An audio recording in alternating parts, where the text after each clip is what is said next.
Hi guys, it's Barry and DR, and we're in the town of Nagwa today with two of my favorite people. Many of you already know Johnny from the website. Over the years, we've just developed far more than a friendship. It's actually turned into a family. And I would love to introduce Johnny, who has, now they've changed the name of their English school to Stevens English School. Yep. It's grown tremendously since our last video. And I would like to introduce Johnny's wife, Anna. And they're both, like I say, family to us. And welcome back, guys. Thanks very much. Thanks for having us. It's been a while since we've been on film, and why don't you tell us a little bit in your own words about some of the changes over the last year that you've seen in the country? Okay, well, I think in the last year, the President Danida has done so much with regards to infrastructure and with regards to education as well, and with regards to business and import and exporting. I've seen it myself because I lived in Cabrera for many years. I lived in Cabrera for 10 years. I've seen all the things that the government's been doing to improve the infrastructure. And even here in Nagwa, there's been a lot of improvements with the infrastructure, with the education system. The teachers are happier now, they're earning more money. And I think the country's on its way to really exploding for the benefit of all. So I'm very happy. I'm very excited to see what's happening here. Yeah.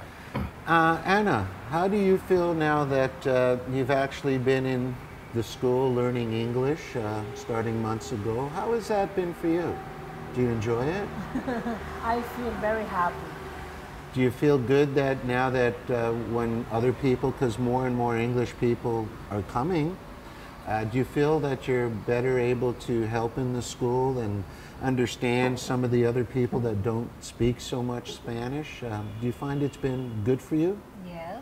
Do you find it's been helpful? Do you enjoy it? That you can now speak with other people from different countries of the world who speak English? Do you like that? I mean, yes, I like speaking. Yeah, it's wonderful, wonderful. Johnny, I want to touch base, and this is more on an informative, because while the school is just done marvelous, and we encourage people to check it out while they're here, you've lived through the era of Trujillo. Hipólito. Yeah. Okay. And when Hipólito was president, the country did go through what many would call a minor revolution or extreme change. Address to the viewers that are concerned about situations like that, about how it may differ in the country regions and what you personally experienced. Well, under the Hipólito administration, he was in power from 2000 to 2004. And at that time, I was living in Cabrera. And within a 6-month period, the dollar went from 32, 33 up to 58, 59. The peso devalued 40%. The country was in debt. There was blackouts in the major cities. There were riots, deaths, strikes. But in Cabrera, because it's a small town, it's an agricultural town, the problems were minimal. People complained. The prices were going up, but there weren't any problems. There was no crime, there was no fighting. Cabrera was unscathed. So it's important that people know that. The small towns with plenty of agriculture didn't take a hit. It was the bigger places. But people got through it. And it was a bad time for a lot of people in the major cities, not in the countryside.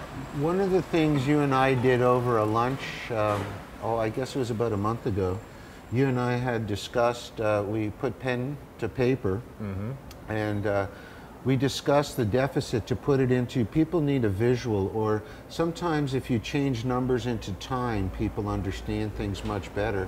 We found out that over the period of approximately a decade, the deficit of the DR went up a little bit over $2 billion, which by today's standards in country is not much at all, but when we figured it out, came out to 24 minutes and 43 seconds. While we were having lunch, the American deficit went up equal to what we have in the past decade, that's a powerful statement.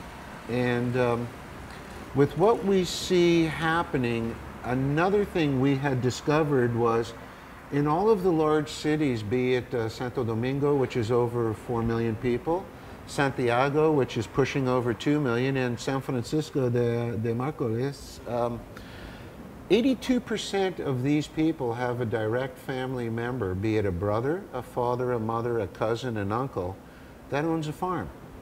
So when things do take a turn, as the whole world will be affected, the first thing that's going to be is a phone call from the major cities, and mom or dad or uncle or brother is just going to say, come out to the farm. I mean, we've got nothing but food here. Oh yeah, it's amazing. There's just so much food here. It's unbelievable. No one's going to starve here.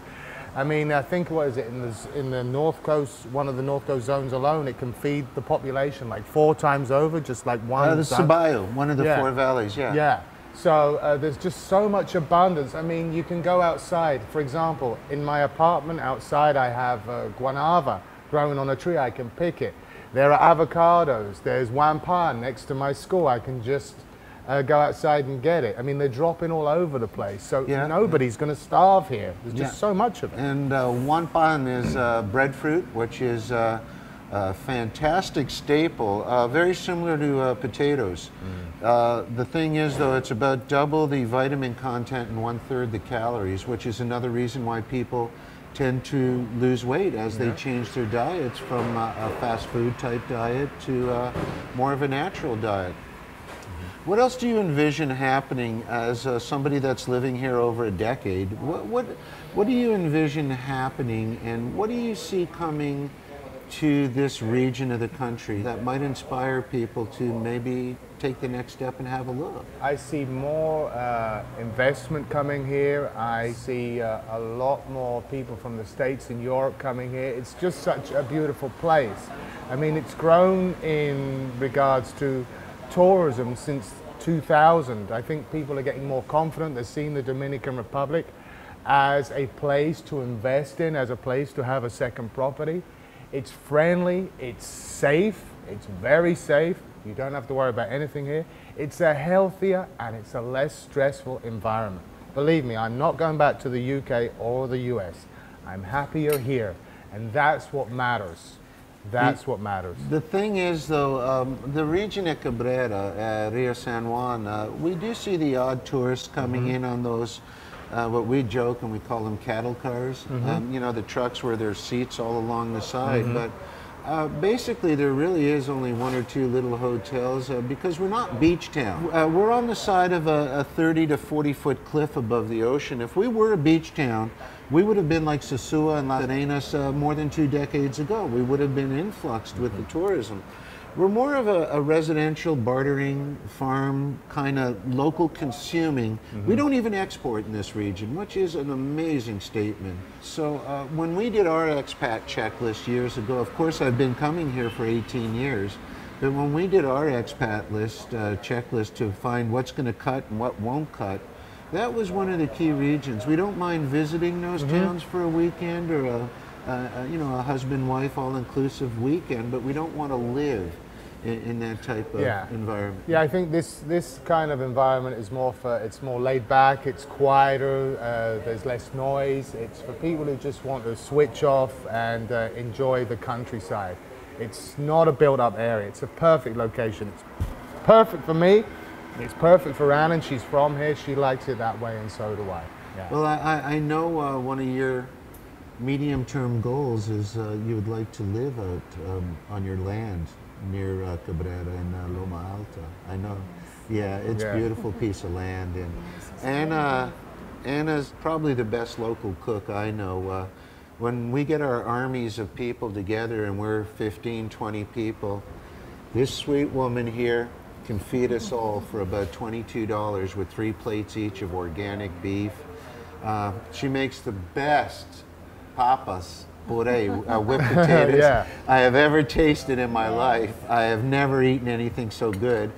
And so come on down, you have to check that out. I know Anna loves to meet everybody from different countries, and it helps her, you know, master her English, and she is a great intermediary for our people that settle here that want to know where's the best places in Nagua, because as I've mentioned, Nagua is a great supply town for trades and services, and Anna knows the best places for textiles, drapes, for ladies' fashions, all different price ranges.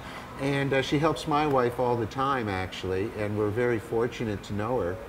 But Johnny, you've since also joined the DR team because one night a call came out from you, and it was just like, Barry, I've been watching this site for a while, and I'm kind of jiving with what you're doing. This, I know you, and this isn't about money. This is about helping people. Yeah. And I want to really get across to the many that are going to see this about how we acquire our properties, and they're not really listed, they're not, and how we're able to obtain what we call local values. I hate to use the word gringo price, you know, right. People are paying too much, but that's the term here.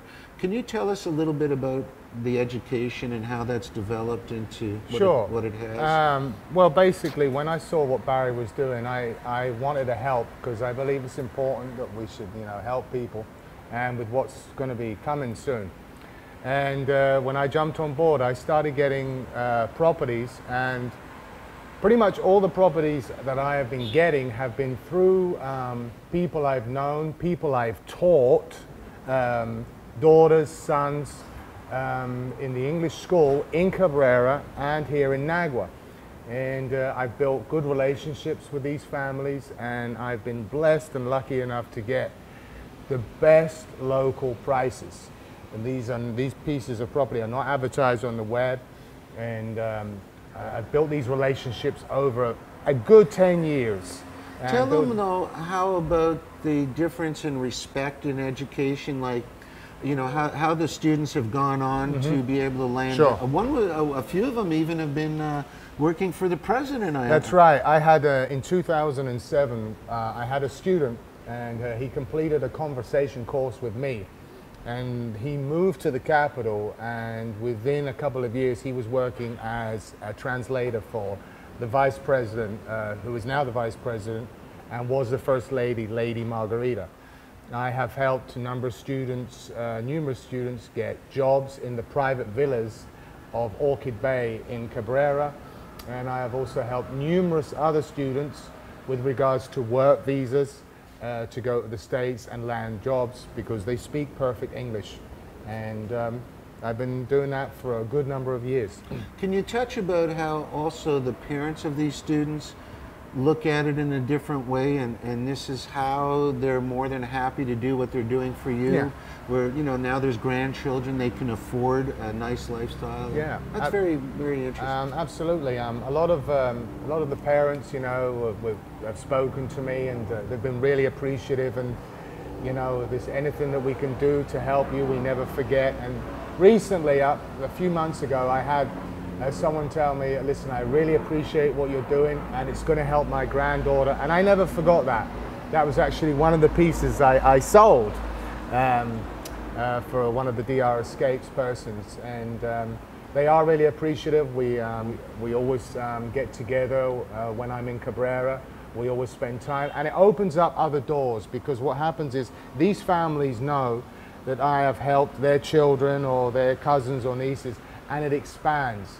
This, you know, and it brings in business for me. It also brings in business for them with regards to property. So it's a two-way thing, and there's a lot of mutual respect there. So I've been very lucky over the last 10, 11 years to gain those kind of relationships. As an expat that's been here for a length of time, describe to us what you feel the opportunities are for people that use the term, again, I'm always using on the site, are able to think out of the box in terms about, you know, Absolutely. You can understand many people come and they go, this is beautiful, but can I make a living here? Can an expat actually start something and make it work? And I appreciate that, how they feel about that, but you tell them Okay. what you. Yeah, I mean, I totally agree with Barry. I've met quite a few people through the DR Escapes, and they fall in love with the place, but then it's like, oh, what am I going to do? I don't speak Spanish. I started the business 3.5 years ago, an English school. I'd been to Nagua. I thought outside the box. I saw a market, and there is always a demand for expats with regards to teaching. If they have a skill in mechanics or things like that, there's always a demand if you just think outside the box. And I've been here 3.5 years. The business is up and running. I'm working less than I was in America. My life is less stressful. I have a beautiful wife. I lead a very simple life. That's true. And because of thinking, if you just take that step of thinking outside the box, what can I do?